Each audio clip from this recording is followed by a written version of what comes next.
Saya yang berhak manggil presiden karena aku rakyat, aku yang bayar. Ya. Itu saya lakukan. Itu saya lakukan dan saya tidak pernah mau dipanggil ke istana dan saya tidak bangga sama sekali. Hina saya kalau sampai ke sana. Gitu ya. Ya. Itu ya Mas. Itu bukan soal kesombongan loh, katanya rakyat. Rakyat kan yang megang kedaulatan, katanya demokrasi. Loh, presiden kan outsourcing. Buruh 5 tahun. Buruh 5 tahun kok manggil-manggil bos. Nah, buruhnya melamar untuk ketemu bos. Kan begitu. Nah, kalau sudah melamar saya tidak bisa, namanya tamu harus kita hormati. Tapi saya bilang, Tuhan kalau memang tidak baik ya tidak usah datang, bagaimana caranya lah kamu lah. Sampean kan tahu segala macam dan punya cara banyak sekali lah. Kalau memang tidak baik tidak usah ketemu gitu. Akhirnya tidak ketemu semua. Alhamdulillahirobbilalamin. Meskipun saya sudah ya tidak apa-apa. Jam 5 ya oke, jam 5, jam 10 oke, jam 10. Hari ini oke, tangsi oke, saya oke sebenarnya ada masalah. Tapi kan saya tahu ini malaikat Jibril mesa malah. Kayak sadar kan gitu ya. Oke. Terakhir sekali Mas. Kalau Anda memang berjuang lama, ini KPK ini pintu saja menurut saya. Karena Anda akan melakukan perjuangan yang sangat kompleks, sangat menyeluruh dan membutuhkan waktu yang sangat panjang. Kalau Anda benar-benar kumpul di sini setiap 3 bulan sekali. Ya, 3 bulan sekali. Oh, belum tentu. Atau setiap bulan sekali. 3 bulan bisa ya. Oke. Kalau 3 bulan sekali jadi KC nanti.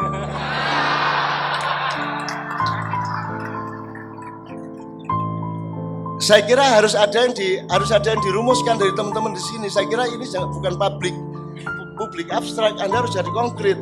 Jadi kalau perlu KPK minta Anda tolong kasih 1-2 kalimat, Anda setorkan ke sini.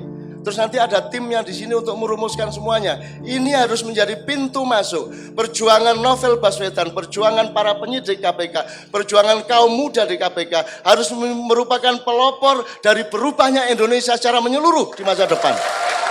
Kira-kira seperti itu. Dan itu harus didukung oleh Anda semua yang datang ke sini. Kalau tidak didukung oleh Anda juga tidak berani kita, kan gitu. Nah, saya kerjanya apa? Silakan ngomong sama saya. Saya nggak ngerti harus ngerjain apa. Saya ini generasi old di zaman now. Jadi saya sudah miskomunikasi, saya sudah nggak ngerti persis apa yang sebenarnya terjadi di sini. Tapi saya mencintai Anda semua. Saya mencintai Republik Indonesia. Sudah diizinkan oleh istri saya untuk melakukan apa saja yang sifatnya kebaikan, kedamaian, kegembiraan dan kelimpahan kebahagiaan bagi seluruh rakyat Indonesia. Meskipun saya nyumbangnya cuma 1 titik, 2 titik, 1 cc, 2 cc, tapi I will do it because I love you all, seluruh Indonesia. Ya. Makasih, Cak Nun. Kita akan ke Mbak Najwa. Kita kenal beliau sangat kritis, tajam, dan tanpa tedeng aling-aling lah istilahnya ketika mengkritisi pemerintah. Pasti juga Mbak Najwa sering mendapat mungkin ancaman, mungkin teror seperti layaknya kawan-kawan pejuang. Mbak Najwa sebagai inspirator kita tentunya, para generasi muda mungkin bisa memberikan pesan semangat buat teman-teman yang ada di sini, karena itu tentu sangat ditunggu-tunggu oleh kawan-kawan di sini. Silakan Mbak Nana. Terima kasih Mas Budi. Saya khawatir efek yang disebutkan akan terus terjadi kalau kasus ini tidak diselesaikan, itu bahkan sudah terjadi sekarang. Karena ketika tidak selesai, pelaku lapangan akan bisa melakukan itu lagi, dan itu sudah dilakukan. Bang Novel cerita ancaman teror terjadi bahkan sampai hari ini. Kenapa? Karena pelaku lapangannya tidak ditangkap, dalangnya masih bebas merancang, dan calon pelaku berikutnya merasa tenang bisa melakukan apapun. Jadi kalau ditanya apa efeknya, bagaimana berdampak, sudah terjadi sekarang efek itu. Yang kedua adalah semangat pemberantasan korupsi pasti terkena. Teman-teman KPK selalu bilang, dan saya percaya walaupun selalu bilang nyalinya tidak akan tereduksi, tapi pasti ada efeknya. Bang Novel bisa cerita soal itu. pasti ada efeknya, dan efek itu lagi-lagi yang rugi akan kita semua. Jadi apa yang bisa kita lakukan sebagai publik? Tadi Cak Nun cerita, ada begitu banyak urusan di Republik ini.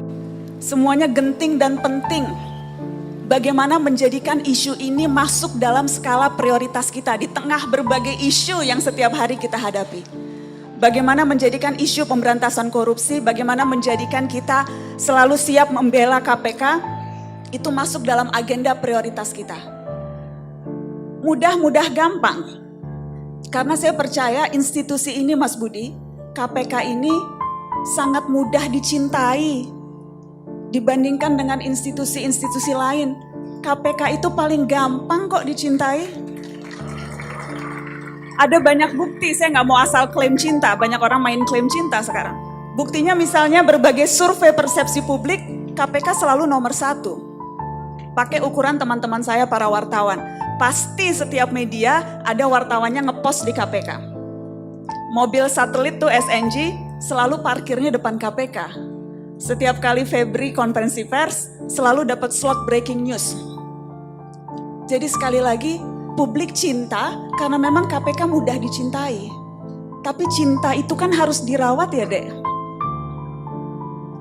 Cinta itu perlu ada rasa manja. Manja itu kan sehat ya dalam hubungan. Iya gak sih? Publik butuh tahu kalau kita dibutuhkan oleh KPK. Dan itu rasanya yang saat ini kurang.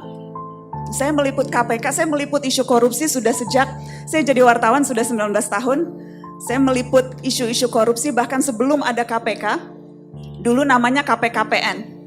Saya ngepostnya di KPKPN waktu itu. Dan saya merasa beda, rasa cinta itu beda dulu dan sekarang. Kasus cicak buaya misalnya, masih ingat kan teman-teman? Dan sekarang, masih cinta sih, tapi saya khawatir cintanya tidak dirawat. Kita perlu tahu kita dibutuhkan. Ketika rumah pimpinan KPK dilempar bom Molotov, publik tidak apa-apa kok kalau pimpinan KPK sedikit manja. Cerita ke publik apa yang terjadi dan tidak menutup-nutupi. Ketika tim surveillance KPK digebukin di depan hotel oleh pejabat gubernuran, kita mau tahu apa yang terjadi. Pimpinan KPK harus jadi orang terdepan menunjukkan keberpihakan dan menunjukkan pembelaan. Karena dengan cara itu, hanya dengan cara itu, cinta ini bisa terus berlanjut. Bagaimana kita bisa mengekspresikan cinta kalau yang dicintai menutup diri, bahkan tidak mau menunjukkan kelemahannya. Jadi sekali lagi, titip salam, saya berdebat panjang dengan salah seorang pimpinan KPK soal hal ini, dan saya nyatakan sekarang terbuka, mudah-mudahan cinta kita tidak bertepuk sebelah tangan. Dan mudah-mudahan kita semua diberikan umur yang panjang dan semangat yang tidak putus untuk terus-menerus berdiri bersama Bang Novel, teman-teman KPK, karena sekali lagi negeri ini terlalu indah untuk tidak dicintai dan dibela ya Cak Nun. Sekali lagi itu. Terima kasih, saya mohon pamit Mas Budi karena ada acara lagi. Terima kasih. Pamit ya Cak Nun. Boleh Cak? Maaf ya, boleh pamit. Kan yang nantinya kan berikutnya ketemu di Narasi TV ya Cak. Maaf ya, saya tuh bolak-balik loh merayu suami Anda untuk mau diwawancara, masih belum berhasil. Jadi berarti saya harus melalui Mbak Fia untuk bisa membujuk Cak Nun supaya mau muncul di mata Najwa ya Cak ya. Sekali lagi.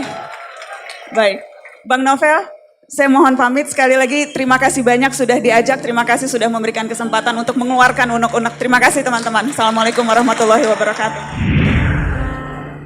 Novel Baswedan bukanlah satu-satunya korban. Banyak aktivis yang mengalami penganiayaan. Jauh sebelum Orde Reformasi berdiri, pejuang anti korupsi memang kenyang represi.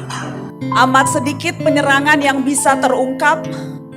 Kebanyakan berakhir di balik tirai yang gelap. Inilah pekat yang dari waktu ke waktu kian menebal, membuncah sebagai serangan yang merongrong mental. Sebuah siasat untuk menggerus kepercayaan, gerilya untuk mengikis lapis-lapis keberanian. Maka cerita novel adalah kisah kita semua. Mata novel adalah kita yang ingin tetap menyala. Dan nyala yang sanggup melumerkan berlaksa himpitan hanyalah barisan solid yang tidak sudi berberayan. Sebab sistem hanya bisa dibongkar oleh pergerakan, bukan 1-2 kepal tangan diiringi teriakan. Menghadapi badai serupa gelombang korupsi, tak ada superhero yang sanggup melawan sendiri. Toh kita bukan para hero yang hendak menumbalkan diri, tak sekedar memanggungkan heroisme yang berapi-api. Bukan pula prajurit yang pergi ke Kurusetra di suatu pagi yang pulang dengan kepala tertunduk pada petang hari.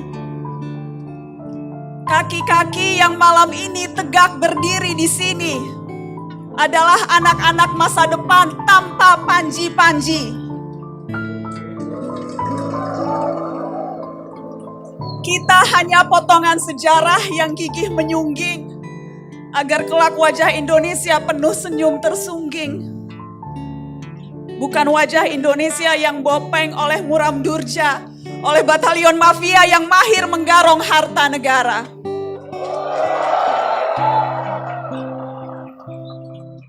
Pegang terus tiang bendera walau sedang tak berkibar. Harapan adalah sarapan pagi untuk yang tak gentar. Tekad kita harus terus berbiak karena koruptor pandai beranak pinak. Kita niscaya akan menua, mutlak untuk berlipat ganda agar barisan ini selalu ada. Yang tak bisa membunuh kita akan membuat kita menguat. Cepat atau lambat, barisan ini niscaya akan menghebat. Hidup KPK!